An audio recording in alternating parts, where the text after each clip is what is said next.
He ain't said nothing since we brought him in. Tried to, encourage him, but claims he don't know nothing. Leave it to me. Well. Look what the cat dragged in. Or dog, in this case. I see. My comrade told me you ain't talking. Well, that's a shame. Maybe another day in the cell will jog your memory. Wait. I don't even know why you got me in here. Name Jacob Black mean anything to you? Holy moly! I don't know what you think you know, Toots. I know exactly what I'm dealing with here. This ain't my first rodeo, though. I usually ride bulls, not werewolves. How'd you figure him out? Wasn't easy. The foreshadowing was there, sure. To say it was heavy-handed would be an understatement, but I was so distracted by my own interests, I almost didn't even see it. What?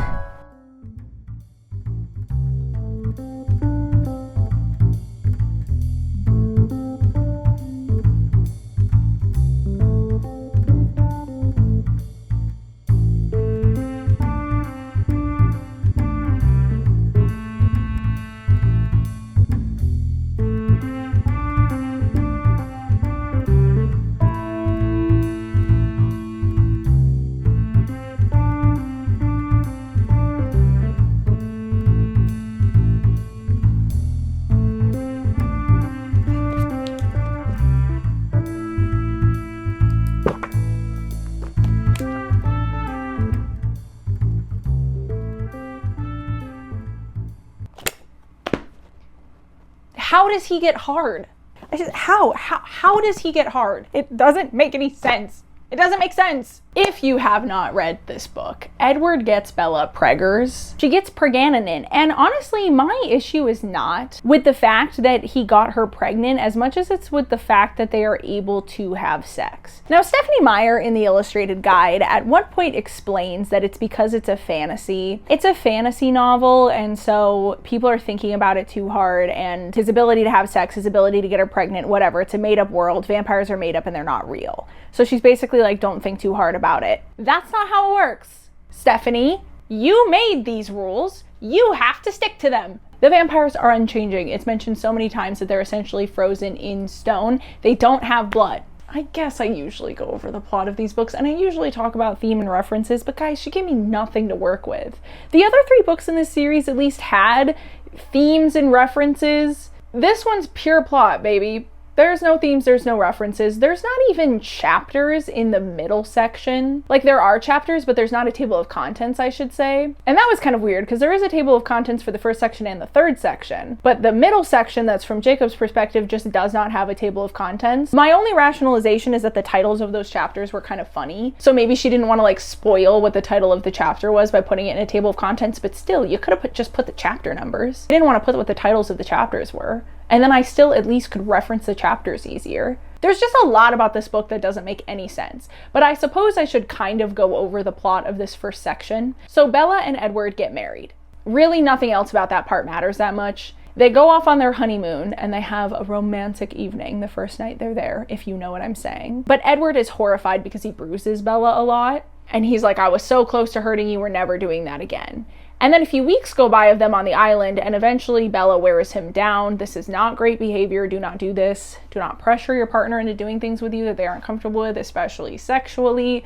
I digress. She eventually wears him down and gets him to agree to do it again, and the second time it goes much better, and then they're like, oh, cool, we can have sexy time. And it's fine, and I won't get hurt, and that's cool. And then they find out that Bella's pregnant, and Edward wants to kill the baby, but Bella does not. Bella is in love with the baby. She doesn't want to get rid of it. Again, my problem is not with the fact that he was able to get her pregnant. I'm going to give you Young Mare's explanation as to why this was, because I think it's really funny. When I was younger, the way that I rationalized it to myself was that Edward himself has said that he essentially hasn't felt sexual attraction since he got turned into a vampire. So he hasn't had sex with anybody, and presumably he hasn't jerked it. As a result, and this really is what like 14, 15-year-old Mare thought. As a result, Edward Cullen, in my brain, still had the sperm in his balls from when he was a human, and it was on ice that whole time because his body's frozen.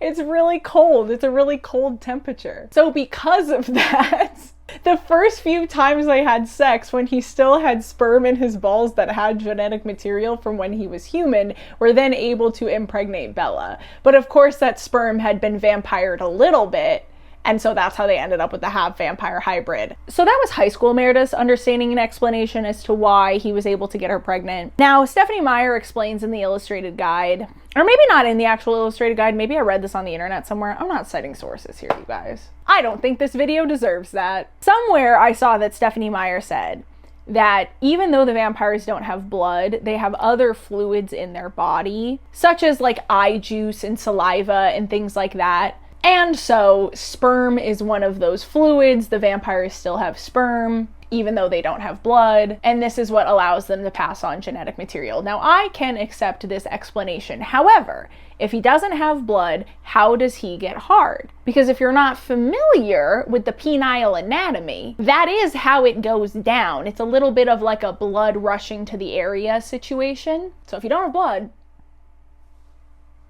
what's rushing to the area? The dominant theory is that it's venom, that the vampire's bloodstream is actually replaced with like a venom stream.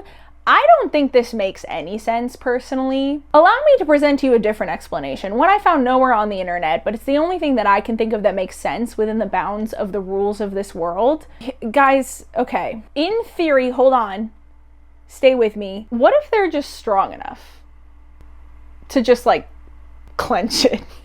Because I know that like they can do like this, right? So I don't know, maybe they're just able to like, but I just don't think Stephenie Meyer gets to hide behind like, it's a fantasy, just have fun with it. Because yes, it's a fantasy, so you can define the rules of the world, but you have to stick to the rules once you've defined them. So if you took away the vampire's blood, then I'm sorry, but people are allowed to wonder how that then makes it possible for this plot line to have happened. I'm sorry, I do have one other, like, I know she was saying this is accurate to how the characters would feel. Edward has spent just like pages and pages and pages of this entire book series believing that there's no way that Bella feels the same for him as he feels for her. Why did he not assume that she got pregnant the human way with another human before the two of them got married? I just feel like his brain would have jumped there. She realizes she's pregnant. I think he almost immediately would have thought, oh, 2 or 3 months ago you had sex with somebody else and didn't tell me. And now you're 2 or 3 months pregnant. And that's what we're seeing. That's what I think he would have jumped to. So I don't think it's realistic that he immediately would have been like, oh, it's my demon spawn, especially because he didn't think that was possible. But in Stephenie Meyer's words, it is a fantasy, and I guess we have to suspend our disbelief a little bit. Now, one of the things that I found the most interesting up to this point in the book, in this first third, I thought I was gonna think it's all bad. I'm gonna be honest. As much as I do think that this is objectively the worst written book of the 4 of these, it's so entertaining. And as goofy as they are, there is a little bit of fun in that goofiness. And there is a little bit of a suspense of the disbelief that I think is important. But that doesn't mean I can't joke about the pieces of them that are ridiculous, which is what we're gonna do for the duration of this video. I don't know if you can tell based off the vibes. But because I know what's coming, I have zero desire to continue reading. But the inevitable must come to pass. There is no avoiding my fate. We're linked, he and I. Our destinies set on a deadly collision course, and in these dark times I'm reminded the only way out is through. Even the darkest night will end and the sun will rise, and I will make it through this next third of this book, from Jacob's perspective. God damn it. I do not want to read this. So you knew it was coming for you. I mean, yeah, the foreshadowing was all there. All this talk of babies, this invisible pull between Bella and Jacob, imprinting. I guess I thought he was slicker than that. He is. But I'm the best detective this town's ever seen, and I'll see that dog behind bars. You still ain't told me what he did. You wouldn't believe me if I did.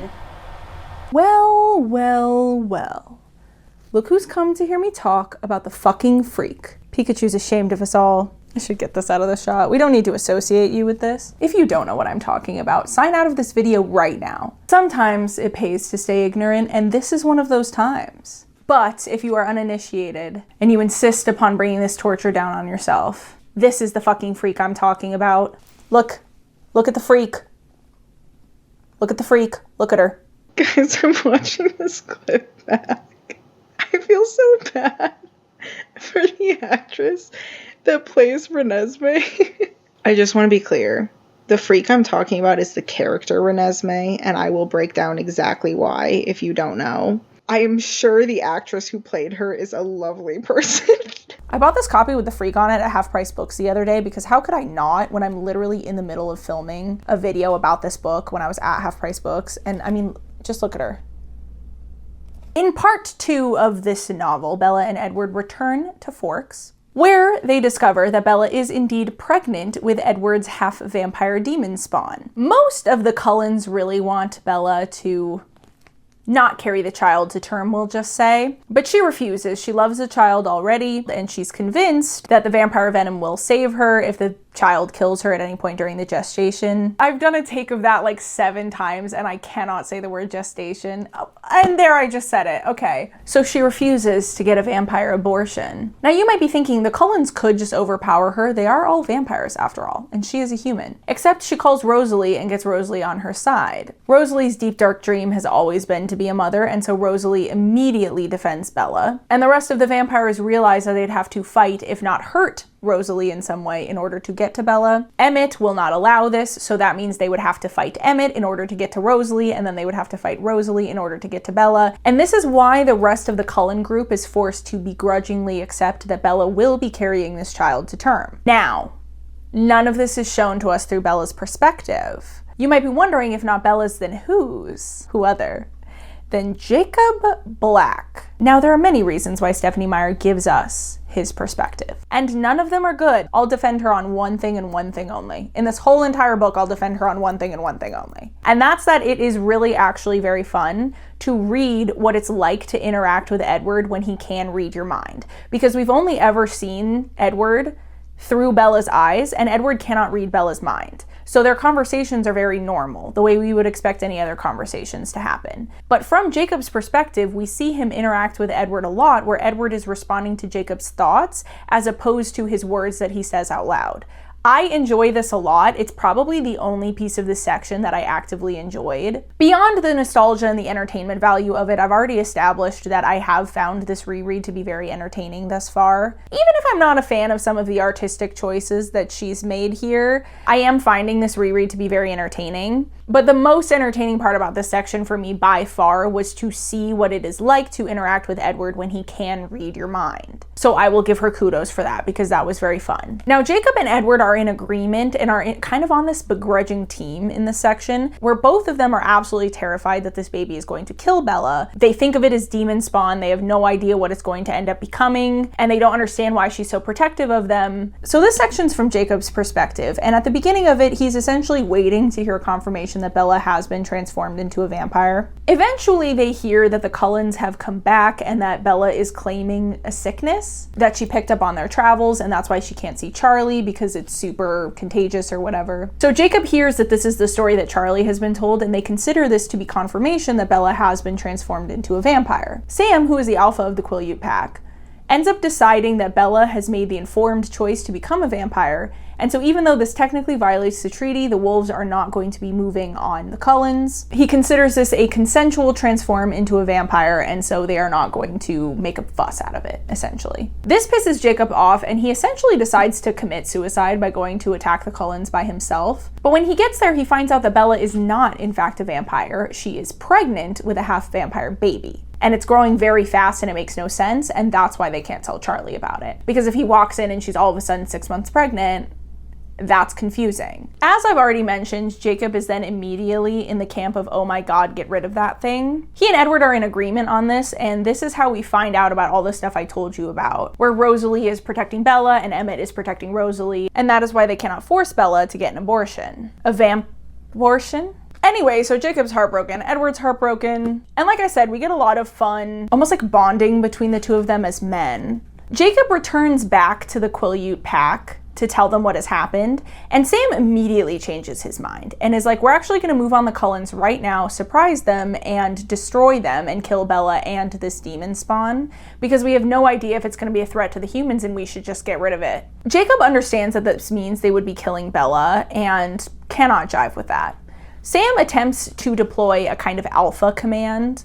So Sam, as the alpha of the pack, can give out commands and force people to do things, within the pack at least. He attempts to essentially force Jacob to kill Bella. I would just like to reiterate, everything to do with the representation of Native Americans in this book is horrific. And I do talk about that in depth, specifically in my New Moon video. But whenever I mention it, I just feel like I have to say again that I don't approve of it, because if somebody just watches this video, I just don't want you guys to think I'm like glazing over it, you know, but we talk about that a lot in the New Moon video. However, the alpha is an inherited thing, and Jacob was supposed to be the alpha because he is the grandson of the previous alpha. However, he doesn't really want to be alpha, so Sam had turned into a wolf first, so that's why he was the alpha originally. And when Jacob turned into a wolf, Sam offered to allow Jacob to become the alpha, but he did not want that. So Sam has remained the alpha. However, in this moment, Jacob basically awakens his alpha side and stands up to Sam and resists the alpha command. And Sam basically is like, all right, let's fight to be alpha of the pack then. And Jacob's like, no, I'm not going to do that. And so he walks away from the pack and essentially decides to become his own wolf. Shows up to the Cullens' house only to find that Seth followed him, and so did Leah, and they form their own little pack, which Jacob has a lot of emotional trouble with. And a large chunk of the rest of this section can be boiled down to a few repetitive things, although they don't feel super repetitive, it's just for the sake of talking about it quickly. Jacob sees Bella, she's in worse condition than she was before. This really upsets him. He and Edward bond over this. He has conversations with Seth and Leah about how they're just going to protect Bella until she can have the baby and the Cullens can leave. And then he expects them both to go back to the reservation and rejoin Sam's pack, and he's going to run off and be a lone wolf.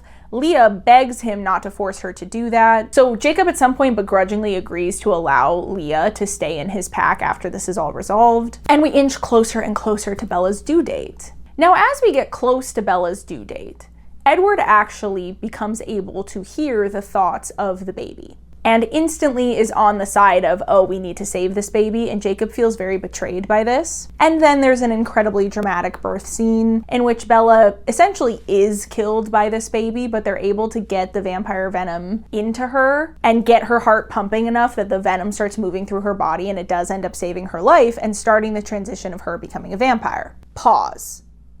Before I get to the tail end of this part and what happens then, because once I talk about that, I feel like that's all I'm going to be able to talk about for like the duration of the video. Now, I believe Stephanie Meyer shows us this section from Jacob's perspective for a few different reasons, some of which were directly stated by her and some of them are more interpretations on my part. Her direct stated reason for why she gave us a section from Jacob's perspective was partially because of how much everybody hated him.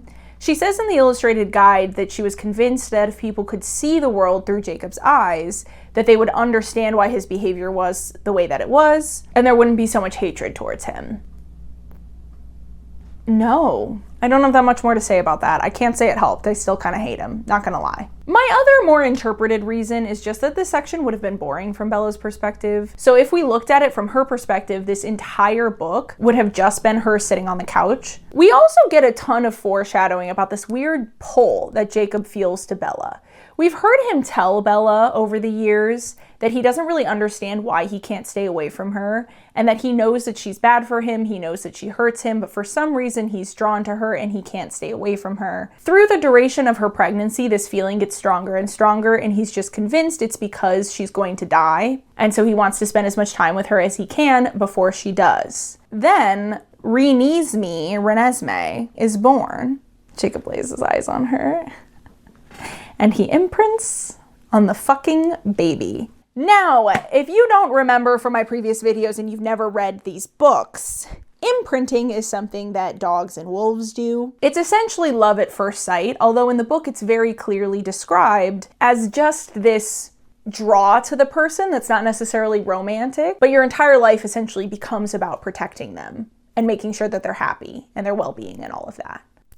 Jacob imprints on the baby. Not even 5 minutes after this infant is grotesquely ripped from her mother's womb, this man is in love with the baby. Now, Stephanie Meyer has done a lot of foreshadowing and prep work to prepare the reader for this moment. Another of the werewolves has imprinted on a very young child. So 2 men in love with 2 different babies. And because all the wolves can read each other's minds, we knew at the time that the feelings that this man has towards this child are not romantic in nature. That's very, very clearly and explicitly stated. Now, just some advice for any authors out there. If you find yourself having to make incredibly clear that a grown man does not have romantic or sexual feelings towards a toddler, start over. Start the book over, something went wrong. Let's just try again. Let's just try that one again. Just as a general rule of thumb, if we're out here clarifying, grown man not in love with baby, probably lost the plot somewhere. But it has been made clear to us time and time again as the reader that imprinting does not necessarily mean a romantic attachment. What she's queuing up here is grooming the romance. So even though Jacob, and I forget which of the other werewolves it is, even though their feelings towards their imprintees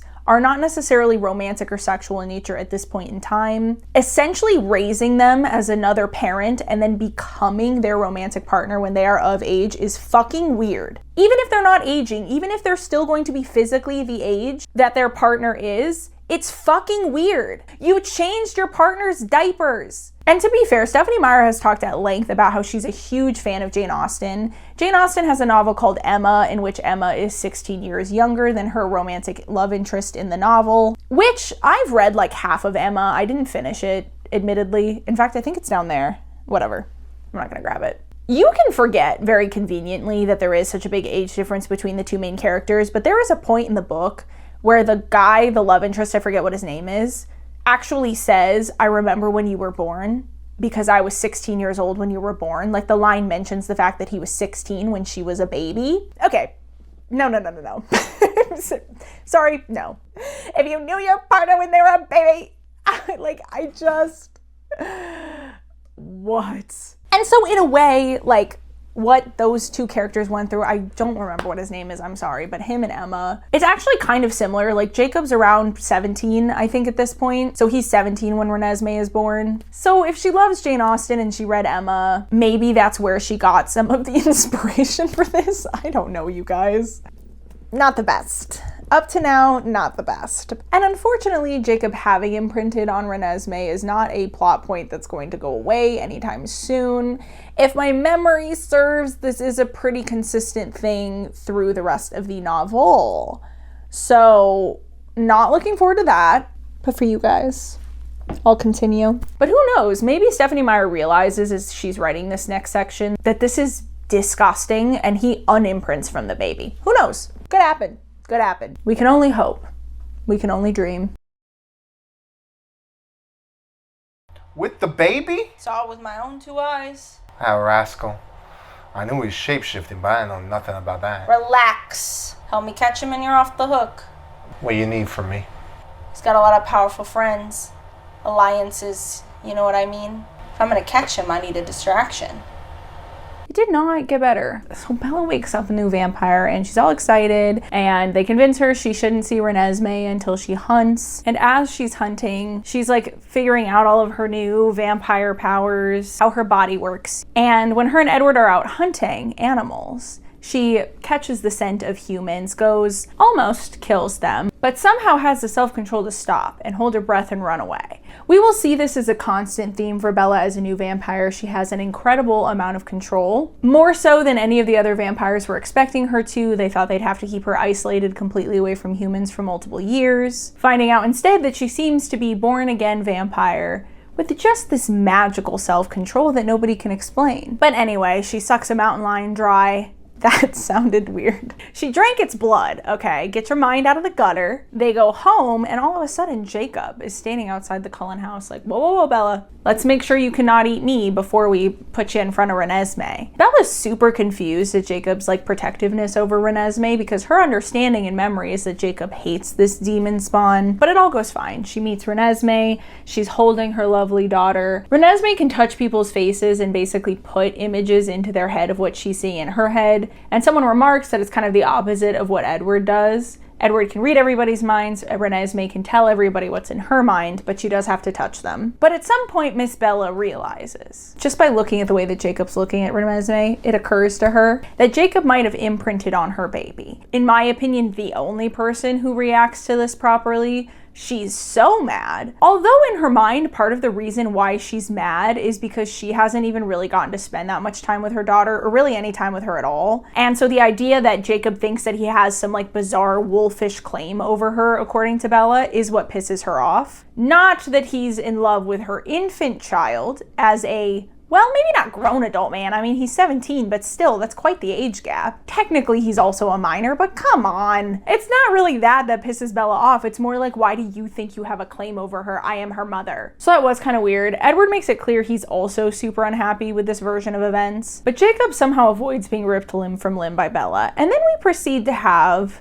a very happy 100-ish pages of this book that are dedicated to Bella learning her new vampire powers, hanging out with her vampire family, boning Edward like you wouldn't believe. And we see a lot more of it than I was expecting. Like, we never see any direct smut of any kind, but I would not expect that from a young adult novel. In fact, if it had gone further than it did, then I would have said I don't think it should be marketed as young adult. I think Stephenie Meyer does a really good job of presenting the sexual interactions between Bella and Edward in a way that doesn't feel contrived or like silly, but doesn't take it far enough that I would have said that I thought this book needed a different classification. I do think it still falls into the bounds of what I consider to be acceptable for young adult. Did you feel like these books were way hornier when you read them once you were an adult? Or do you feel like when you read them in middle school that you picked up on the horniness? Anyway, this section of the book just really shows Bella adjusting to her vampire life and being happy with her little family. I like this choice. I can only compliment so many things about this book because of,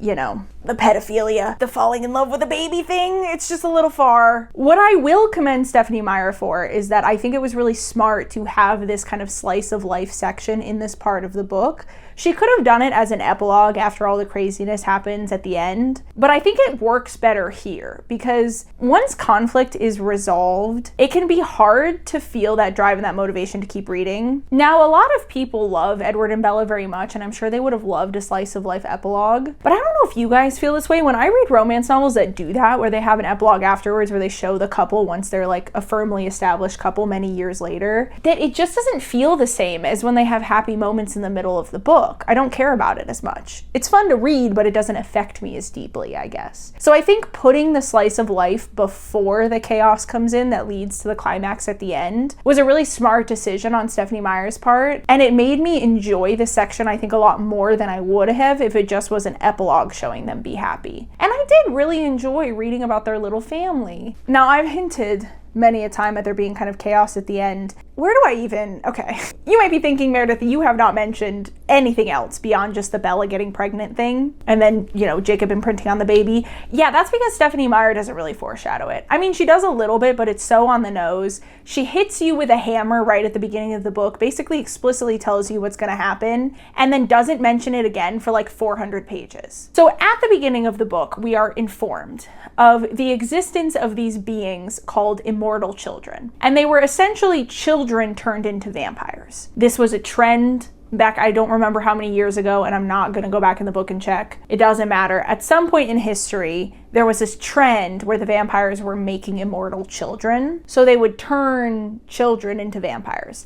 Now, the problem is that these children cannot be controlled, so one tantrum could destroy an entire village. But they're so cherubic, so perfect and innocent looking, that the vampires that created them really fell in love with them and couldn't accept that they'd created little monsters. So the Volturi, you remember them, the vampire police? They went around and destroyed all immortal children and put out this big directive saying, hey, don't make any immortal children. So the only other vegetarian clan of vampires, at least that we're aware of in this universe, is the Denali clan, which is Tanya, Kim, and Irina. I think Kim. I don't know on that. Don't quote me on Kim. Irina's the important one. Their mom was killed in the great destruction of the immortal children. She had created an immortal child herself. So we know that there used to be this thing called immortal children. And we know that the Denali clan had a personal experience with the immortal children that was very negative. And then again, none of this is mentioned for like 200-300 pages. Bella gets pregnant and has this freaky half-human, half-vampire baby. She's growing super fast. And so a few months go by, and Irina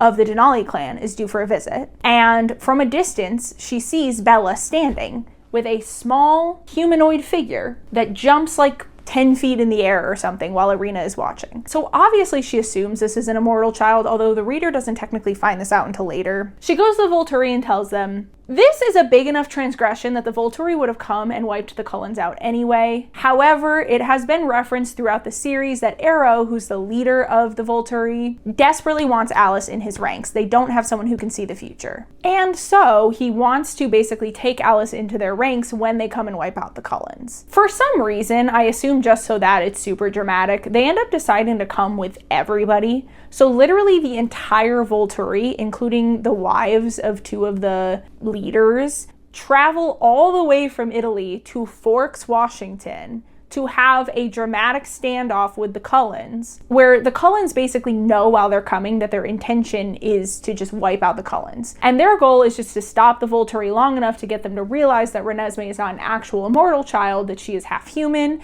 she is growing, she is learning, and that means that she will eventually reach an age in development where it is safe for her to be around humans, and she's not gonna like bite them and drink their blood and hurt them. Essentially that she can be controlled. That's what they have to show the Volturi. So they start gathering their vampire friends to witness Renesmee grow while they're there. They all hear Renesmee's like tale through her touching their face and they believe her immediately, but they also stay with them for like a month or two and are able to see that she actually is growing at an alarming rate, and so we can presume she's not going to remain a child forever. Alice, right around the time that they realize the Volturi are coming, runs off with no explanation and leads the Cullens to believe that she abandoned them because she thinks there's no hope. She leaves Bella this like trail of clues to be able to get Renesmee and Jacob fake passports because she knows that Bella's brain is the only one that is safe from Arrow. Now remember, Arrow cannot just read somebody's mind in the moment, but he can read what somebody's like every thought they've ever had. But because Bella's got this like weird thing going on with her mind where like nobody can read it or really mess with it at all with all their vampire powers, Arrow can't read her mind. So she could know where Renesmee and Jacob were going and have created this whole escape plot for them, and Arrow would not know that. So Bella proceeds to lie to everybody, figuring this piece of it out.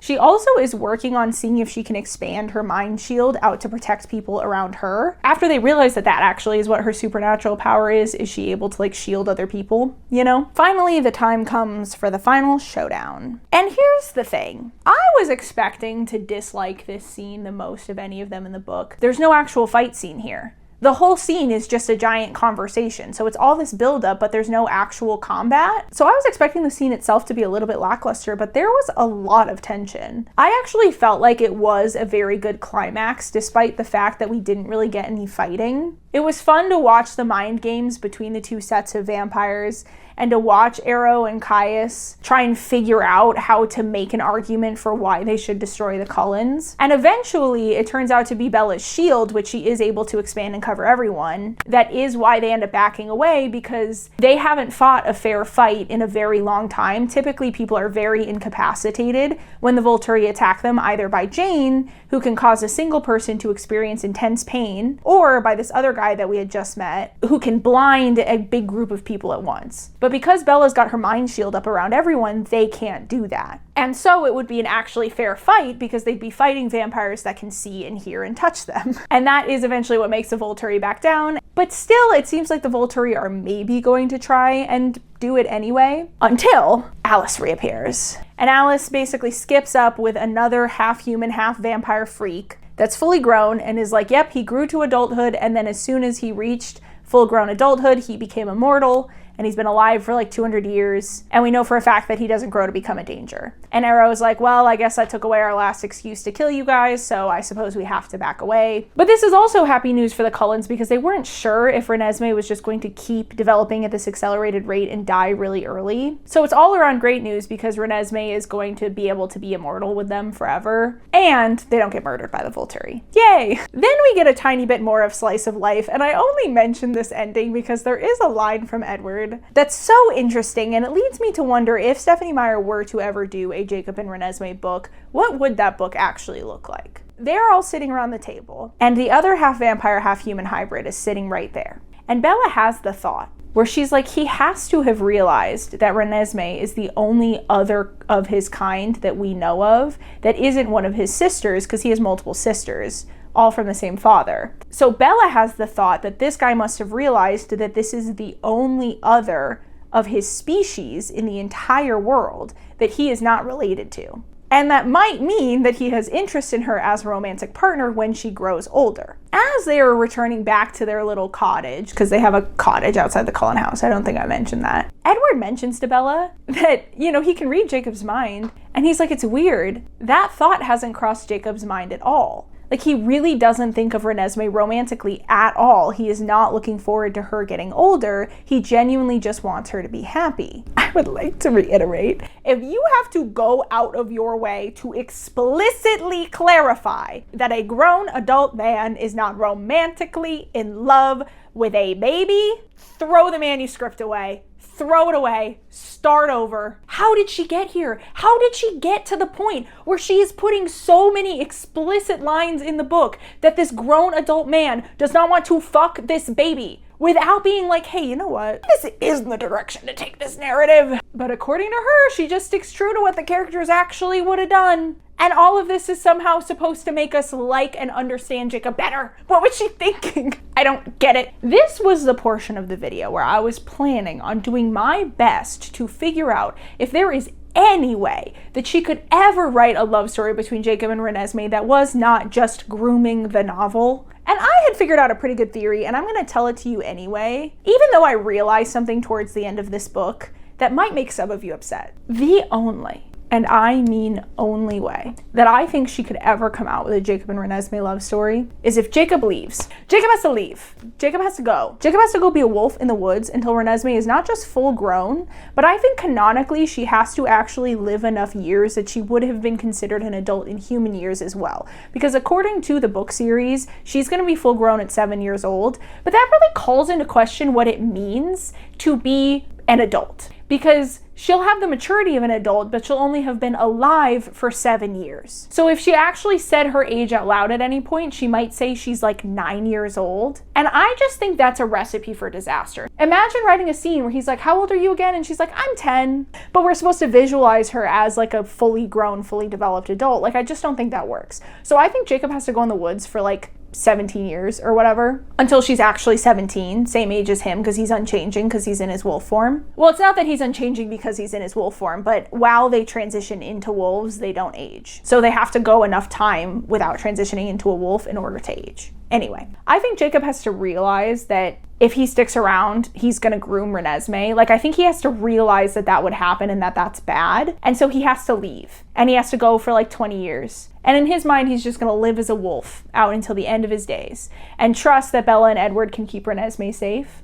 And maybe hover on the edge of the forest and check on her every once in a while. Just every once in a while. Not enough that she would ever know. And someday, when she is a full-grown adult, I think she has to stumble upon him, realize it's him, not even remember him. But maybe Bella and Edward have told her about Jacob, so when she meets this wolf and he's weird around her, it crosses her mind that it might be him, and she asks her parents, and maybe as a show of their faith in him, Edward is the one that goes and chases him down or something and convinces him to come back. And then they meet fully as adults, where Jacob has not been a part of Renesmee's life. I also think that Renesmee has to not know about the imprinting. I think she'd have to fall in love with Jacob without knowing about the imprinting, or else it does feel like the imprinting on some level pressures her. So I think that if Jacob left until Renesmee was like 17, and then instead of him choosing to come back, something brings him back. He makes everybody swear not to tell Renesmee that he imprinted on her or whatever, and she falls in love with him the old-fashioned way. And eventually, after she confesses her deep love for him that she's built over the months they've spent time together, he admits to her that he imprinted on her, and the end, happily ever after. Not only do I think that would work, I actually think that would make a really cute book. I think it would work, and I think it would be the least fucked up we could possibly get given what has already happened. Unless she's gonna undo the imprinting, I think this is basically the only way that book could go down, where it ends up with Jacob and Renesmee together as a couple, and it's not just grooming as a novel. You know what I mean? That being said, I don't think that's what Stephenie Meyer was planning for them, and I don't say that to imply that she was planning something worse. I actually think she had a different idea in mind that's interesting, and I wonder if that's not why she's blocked and why she's never put out a Jacob and Renesmee book, because I think she knows the fans would lose their mind. So if you are a really big fan of Jacob, and you really, really want a cutesy romance of him with Renesmee, please do not send me death threats, okay? I'm a book analyst. This is what I do. If you guys have watched my Stormlight Archives videos, then you know I am pretty good at predicting where plots are going based off of foreshadowing. I occasionally get it very wrong. But in my humble opinion, what Stephenie Meyer actually foreshadowed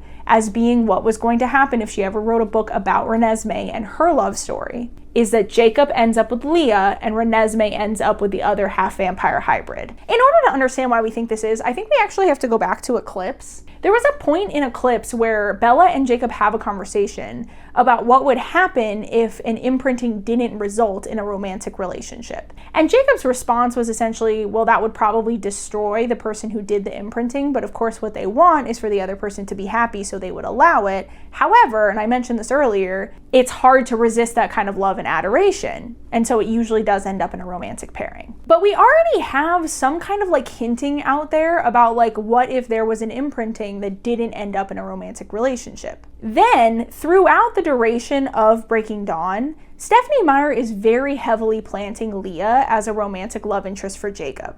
Now, at first, I thought this was a red herring. I thought it was just to direct the reader's attention over here so that they wouldn't see the fucked up baby imprinting timeline coming. And it would be this massive plot twist. It's not Leah that's his love interest, it's Renesmee. Even through this back half of the book, there's some mention still of Leah being very protective over Jacob, and it really being a marker for how strongly Leah loves Jacob at this point in our minds as a friend, that she did certain things that happened in the back half of the book. And then we get to the end where we meet the other half vampire, half human hybrid, and Bella has this bizarre thought of, I wonder if this man is thinking about whether or not he wants to bone my daughter when she grows to be an adult. And immediately after that, Edward makes a comment about how impressed he is, that Jacob has not thought at all about what his relationship with Renesmee is going to be like once she's full grown, and that he genuinely just wants her to be happy, and it doesn't seem like his interest in her is romantic. Now, there's a few possibilities here. The first is that this is what she always intended, was to have Jacob imprint on Renesmee, but that they would not end up a romantic couple, in which case I'm so sorry, Stephenie Meyer, that we've all called you a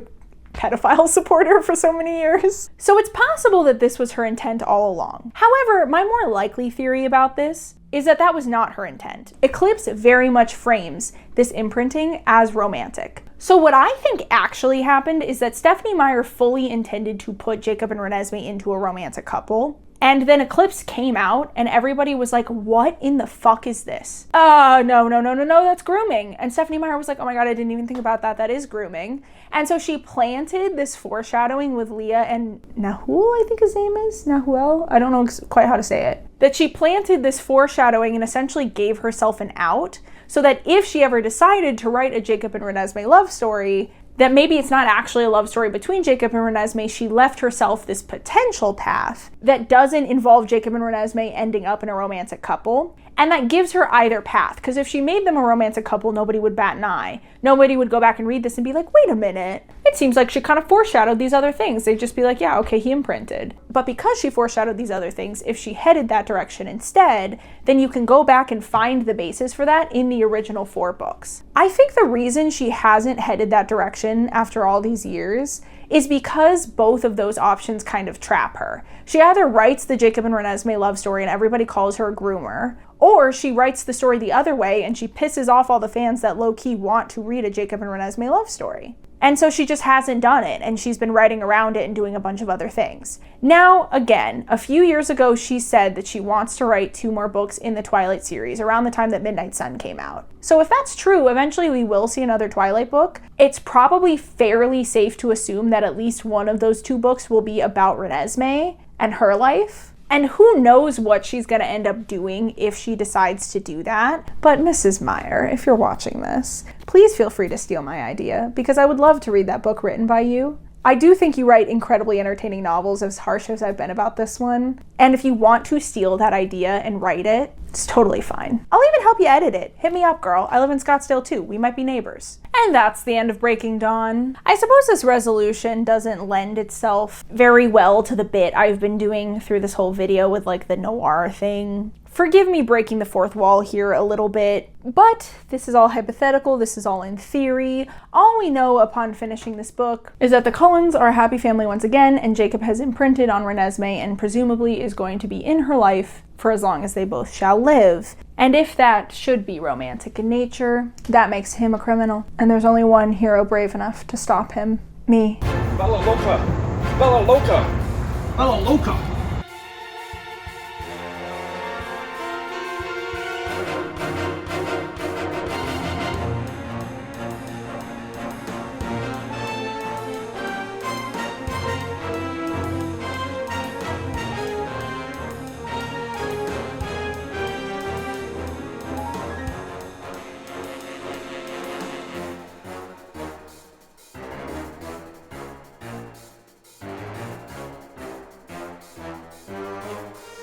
You're under arrest.